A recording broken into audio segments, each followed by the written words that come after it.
graça e a paz. Em nosso curso básico de vida cristã, estamos no livro 7, Jesus Cristo, o Verbo que se fez carne. Capítulo 8, a ascensão de Cristo. No tópico 1, a ascensão de Cristo nas Escrituras, foi tratado os seguintes assuntos. Como se define a palavra ascensão aplicada a Cristo? Quais os motivos da ascensão de Cristo? E hoje, no tópico 2, como foi a ascensão de Cristo? Amados, a ascensão foi, em primeiro lugar, um evento corporal e visível, tá? Notemos as palavras, esse Jesus, lá em Atos, no capítulo 1, versículo 11, né? O Cristo que ia subindo ao céu era o mesmo que os discípulos tinham seguido por mais de 3 anos, que tinha morrido na cruz, com o testemunho dos discípulos, e cujo corpo ressurreto tinha aparecido entre eles por 40 dias após a sua ressurreição. Ok? Então, foi esse Cristo que agora contemplavam que estava subindo, ou seja, estava em ascensão. Por sua vez, os anjos prometeram que seria esse mesmo Jesus que, do mesmo modo, um dia do céu voltaria. E, em segundo lugar, a ascensão de Cristo construiu um percurso através dos céus. Entenda isso. A Bíblia não diz quantos céus existem entre a terra e a morada de Deus. Mas sabemos que Cristo atravessou, chegando até o mais alto céu. Okay? Em Hebreus 4, versículo 14, fala que Jesus, nosso sumo sacerdote, penetra os céus. E em Efésios, no capítulo 4, versículo 10, declara que ele subiu acima de todos os céus. Ok? Em terceiro lugar, constituiu sua exaltação à destra de Deus Pai ante os seres celestiais. E lá em Efésios, no capítulo 1, versículo 20 ao 22, diz: o qual exerceu ele em Cristo, ressuscitando dentre os mortos e fazendo sentar-se à sua direita, nos lugares celestiais, acima de todos os principados e potestades e poderes e domínios e de todo nome.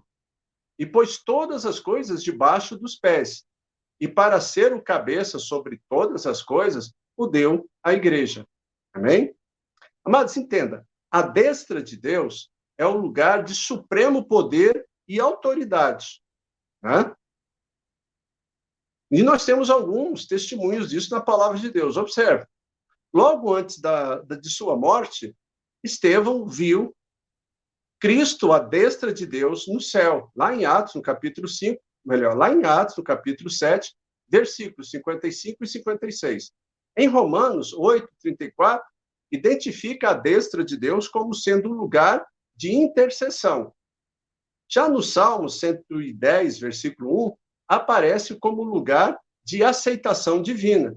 E em Gênesis, no capítulo 48, versículo 13 ao 19, como símbolo da mais alta bênção e autoridade. Amém? Observe, todas essas honras pertencem a Cristo.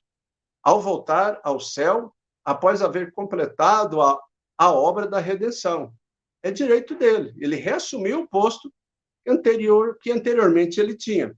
Certinho? Então, a ascensão de Cristo nos garante livre entrada à presença do nosso eterno Pai e Deus. Ou seja, é o nosso acesso ao trono de Deus. Em Hebreus, no capítulo 4, versículo 16, diz: acheguemo-nos, portanto, confiadamente junto ao trono da graça, a fim de recebermos misericórdia e acharmos graça para socorro em ocasião oportuna. Ou seja, qual que é a orientação aqui, amados?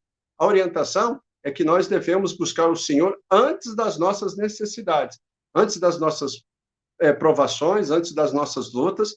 Nós temos acesso a Ele a qualquer instante. Então, que nós ousadamente entramos diante dele para estar buscando esses mantimentos, para podermos usarmos nesses tempos de necessidade.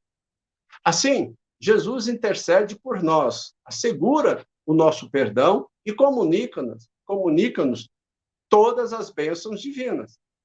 Ok? Em 2 Coríntios, no capítulo 5, do versículo 1 ao 8, descreve a aspiração do crente de receber um corpo glorificado. Eu não sei se você pensa de como será esse corpo, mas aqui está falando sobre esse corpo glorificado ao ressuscitar, após deixar aqui o seu corpo mortal, ou o tabernáculo, né, aqui na terra. A ascensão de Cristo garante aos salvos que, após a morte física, não terá uma existência incorpórea, mas serão revestidos de um corpo real e glorioso. Mas entendo, semelhante ao próprio corpo de Cristo, né? De fato, a Bíblia nos diz, lá em 1 João, no capítulo 3, versículo 2, a parte B, que sabemos que, quando ele se manifestar, seremos semelhantes a ele, porque haveremos de vê-lo como ele é. Né? Isso aqui nos faz voltarmos um pouco, né, quando Moisés pede para ver a glória de Deus. E Deus fala para ele que ele não tinha condição de ver a glória porque ele morreria devido ao estado dele. Né? E agora, uns versículos atrás, nós vimos que nós podemos entrar ousadamente diante do trono de Deus. E um dia, né, nós estaremos face a face com Deus Pai, Deus Filho e Deus Espírito Santo. Né? Porque nós o veremos como ele é. Amém, amados? Então, como resultado da ascensão de Jesus, o prometido Consolador Divino, o Espírito Santo, foi derramado sobre a igreja. A promessa de Jesus, lá em João 16, versículo 7. Eu vos digo a verdade, convém-nos que eu vá, porque se eu não for, o Consolador não virá para vós outros. Se, porém, eu for, eu vou-lo enviarei. Amém? Então, observe, amados, nós já estamos encerrando. Essa promessa ele cumpriu a partir do dia de Pentecostes, quando o Espírito Santo veio habitar nos salvos, constituindo o corpo místico de Cristo na terra. E ainda, como resultado da ascensão de Cristo, sublimes dons celestiais são concedidos à igreja. Mas entenda isso. Lá em Efésios, capítulo 4, versículo 10 e 11, diz: aquele que desceu é também o mesmo que subiu acima de todos os céus, para encher todas as coisas. E ele mesmo ascendeu uns para apóstolos, outros para profetas, outros para evangelistas e outros para pastores. Amém? Ou seja, os ministros do evangelho são dons em forma de homens, né? Concedidos por Cristo à igreja, para edificar o corpo, após, então, a sua ascensão. E lá em Efésios, no capítulo 4, versículo 8, voltando um pouquinho, diz: quando ele subiu às alturas, levou cativo o cativeiro e concedeu dons aos homens. Amém, amados? Como nós havíamos falado na aula passada, esse assunto não é muito difundido no corpo de Cristo, na igreja. Né? Apesar de ser de suma importância, nós temos esse conhecimento e saber, né, como operou isso e por que isso aconteceu. Certinho? Então, na próxima aula, nós iremos para o capítulo 9. O sacerdócio de Cristo. Tópico 1. Cristo, sumo sacerdote qualificado. Quais os 5 aspectos do sacerdócio no Antigo Testamento?